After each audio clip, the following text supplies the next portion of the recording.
नमस्कार दोस्तों, आपके अपने नेक्स्ट परीक्षा यूट्यूब चैनल पर आपका स्वागत है।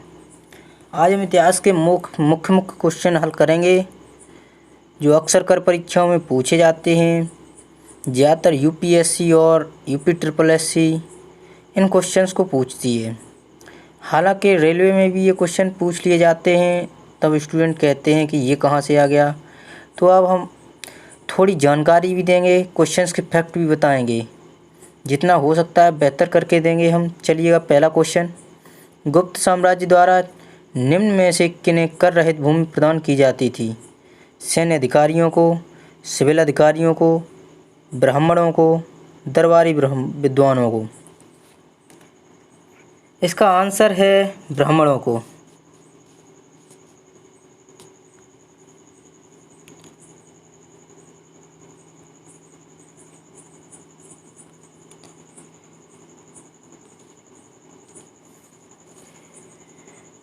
गुप्त काल में ब्राह्मण वर्ग को जो भूमि प्रदान की जाती थी उसे धर्मनिरपेक्ष कहते थे।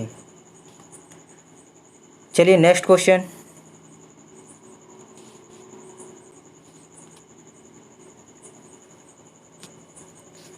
निम्नलिखित में से किसने हिरण्यगर्भ धार्मिक कार्य कराया?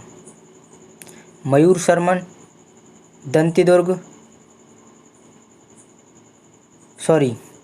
हरिश्चंद्र, दंतिदुर्ग, हर्ष।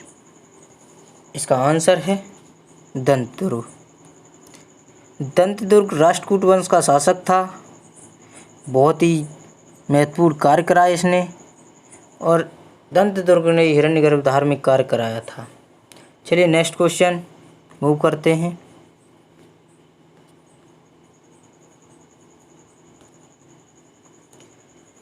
निम्न में से कौन सुमेलित नहीं है? पानीपत का प्रथम युद्ध 1526, खानवा का युद्ध 1527, घाघरा का युद्ध 1529, चंदेरी का युद्ध 1530। इसका आंसर है डी। चंदेरी का युद्ध 29 जनवरी 1528 को हुआ था। बाबर और चंदेरी के शासक मेदिनी राय के बीच हुआ था, जिसमें बाबर ने मालवा प्रदेश जीत लिया था। इसमें बाबर की विजय हुई थी और मेदिनी राय की हार हुई थी। चलिए देखते हैं ऑप्शन पहला, पानीपत का प्रथम युद्ध 1526 बाबर और इब्राहिम लोदी के बीच लड़ा गया। बाबर व इब्राहिम लोदी के बीच लड़ा गया, बाबर की विजय हुई इसमें। चलिए खानवा का युद्ध 1527 बाबर और राणा सांगा के बीच लड़ा गया, इसमें बाबर की विजय हुई। इसी युद्ध में बाबर ने गाजी की उपाधि धारण की, खानवा के युद्ध में। और इसी युद्ध में बाबर ने पहली बार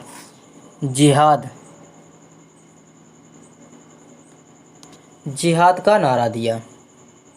चलिए देखते हैं ऑप्शन सी, घाघरा का युद्ध। ये एक ऐसा युद्ध था जो जल और थल दोनों में लड़ा गया। जल और थल दोनों में लड़ा गया। बाबर ने अपना राज्य विस्तार हिमालय तक कर लिया था इस युद्ध के बाद। चलिए नेक्स्ट क्वेश्चन, मुगल सम्राट जहांगीर ने किसे इंग्लिश खां की उपाधि प्रदान की? Albuquerque, Clive, Hawkins, the navigator. इसका आंसर है हॉकिंस। 1608 में ये इंग्लैंड से जेम्स प्रथम का दूत बनकर आया था, जो मुगल सम्राट जहांगीर से मिलने के लिए आगरा आया।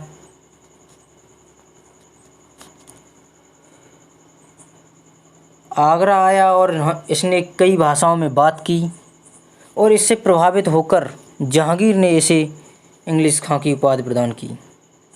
1608 में आया था। चलिए नेक्स्ट क्वेश्चन, राज्य के सप्तांग सिद्धांत के अनुसार सातवां अंक कौन सा था? जनपद, दुर्ग, मित्र और कोश। मैं आपको बता देना चाहता हूँ, इसमें पूछा गया है मौर्य काल के सप्तांग सिद्धांत के अनुसार सातवां अंग कौन सा था। लेकिन क्वेश्चन ऐसा ही पूछा गया था, तो इसीलिए मैंने ऐसा ही इसमें लिख रखा है। तो इसका आंसर है मित्र। जो पहला जो था अंग वो था राजा। जो दूसरा अंग था वो था आमत्य।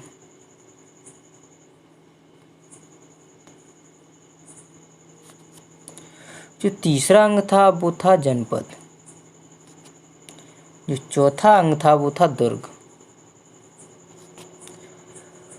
और जो पांचवा अंग था वो था कोश। और छठवां अंग था वो था सेना। और सातवां अंग था वो था मित्र। सातवां अंग मित्र था। चलिए नेक्स्ट क्वेश्चन में मूव करते हैं। ऋग्वैदिक काल में किसे मूल्यवान संपत्ति समझा जाता था? भूमि को, गाय को, स्त्रियों को, जल को। इसका आंसर है गाय को। गाय को बहुत ही मूल्यवान संपत्ति समझा जाता था। इसे अघन्या भी कहते थे। इसे अघन्या भी कहते थे। इसका अर्थ होता है न मारने योग्य। चलिए नेक्स्ट क्वेश्चन में मूव करते हैं।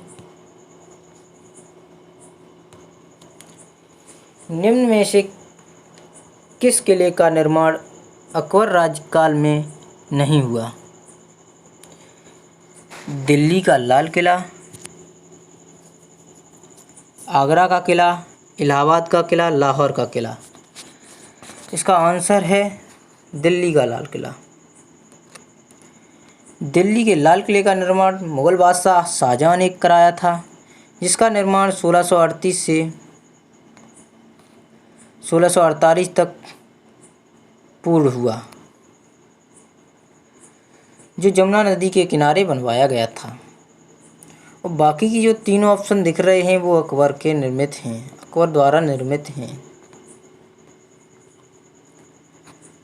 चलिए नेक्स्ट क्वेश्चन पर मूव करते हैं। निम्नलिखित राजपूत वंशों में से किसने दिलका शहर की स्थापना की? चलिए देखते हैं। परमार वंश, सोलंकी वंश, तोमर वंश, चौहान वंश। तो इसका आंसर है तोमर वंश। यहाँ पे दिया गया है दिलका, इसका मतलब है दिल्ली। तोमर वंश के शासक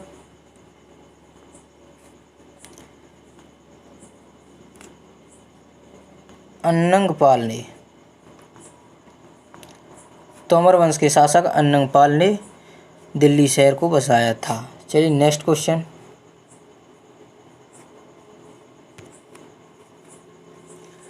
निम्न में से किस सुल्तान ने बाजार सुधार लागू किए थे? जलालुद्दीन खिलजी, अलाउद्दीन खिलजी, मोहम्मद तुगलक, बलबन। इसका आंसर है अलाउद्दीन खिलजी। इसने बाजार सुधार लागू किए और मूल्य नियंत्रण प्रणाली भी लागू की।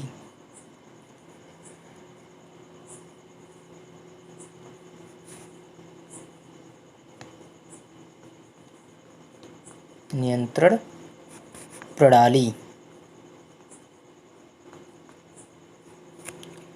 चलिए नेक्स्ट क्वेश्चन मूव करते हैं। निम्नलिखित में से कौन सिकंदर के साथ भारत आया?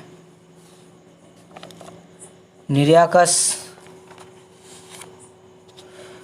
आनेसिक्रेटस, डाइमिकस, आरिस्टोब्यूलस। इसका आंसर है डाइमिकस।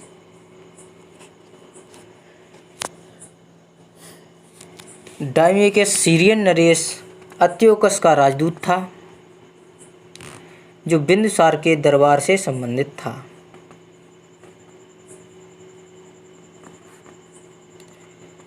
बिंदुसार के दरबार से संबंधित था और ये तीनों ऑप्शन सिकंदर के समकालीन ही थे। आज के लिए इतना ही। आशा करते हैं आपको अच्छे से समझ आया होगा। हम आगे से अच्छी सी वीडियो बनाएंगे अब, जिसमें अच्छा सा लेक्चर हो और आने वाले सभी परीक्षाओं के लिए मोस्ट क्वेश्चंस हों। चलिएगा, आज के लिए इतना ही। धन्यवाद।